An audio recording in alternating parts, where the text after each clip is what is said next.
যুক্তরাজ্যের সিলেট সরকারি pilot high স্কুলের সাবেক শিক্ষার্থীরা বাংলাদেশ ক্যান্সার এইড ট্রাস্ট ব্যাংকেটের সমর্থনে ক্যান্টে ওয়েস্ট উইকহ্যামের ইন্ডিয়ান ডাইনার রেস্টুরেন্টে এক মিলন মেলায় অংশ নেন। অনুষ্ঠানের সহ আয়োজক ছিলেন Pilotian alumni Muksud Ahmed Khan, convener friends of banquet UK এবং পাইলটিয়ান অ্যালামনাই মোগদাদ খান, রেস্টুরেন্টটির স্বত্বাধিকারী।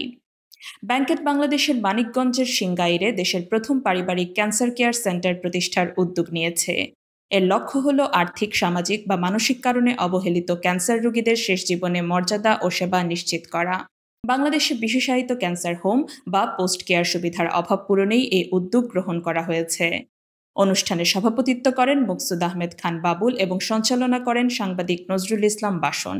অতিথিদের মধ্যে উপস্থিত ছিলেন ব্যাংকেটের প্রতিষ্ঠাতা ও নির্বাহী পরিচালক নাজমুস আহমেদ আলবাব, কাউন্সিলর শেরওয়ান চৌধুরী, কামাল ইয়াকুব, মোহাম্মদ আব্দুর রকিব, মাহমুদ হাসান খান সহ আরও অনেকে। নাজমুস আহমেদ আলবাব বলেন, আমরা চাই ক্যান্সার রোগীরা তাদের শেষ সময়গুলো মর্যাদা, সহানুভূতি ও সান্ত্বনার সঙ্গে কাটাতে পারেন। এটি শুধু চিকিৎসা নয়, মানবিকতার এক নতুন ধারা। কাউন্সিলর শেরওয়ান চৌধুরী বলেন, ব্যাংকেট বাংলাদেশের ক্যান্সার কেয়ারে এক নতুন দিগন্ত উন্মোচন করেছে।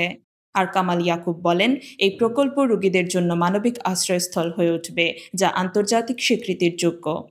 আয়োজকরা সকলকে এ মানবিক অভিযাত্রায় সম্পৃক্ত হওয়ার আহ্বান জানান এবং বলেন, এটি কেবল অর্থ সংগ্রহের কার্যক্রম নয়, বরং ক্যান্সারের বিরুদ্ধে সহমর্মিতা ও সম্মিলিত উদ্যোগ গড়ে তোলার আহ্বান। তারা সকল পাইলটিয়ান অ্যালামনাই এবং প্রবাসী বাংলাদেশিদের এই যাত্রায় সম্পৃক্ত হওয়ার আহ্বান জানান।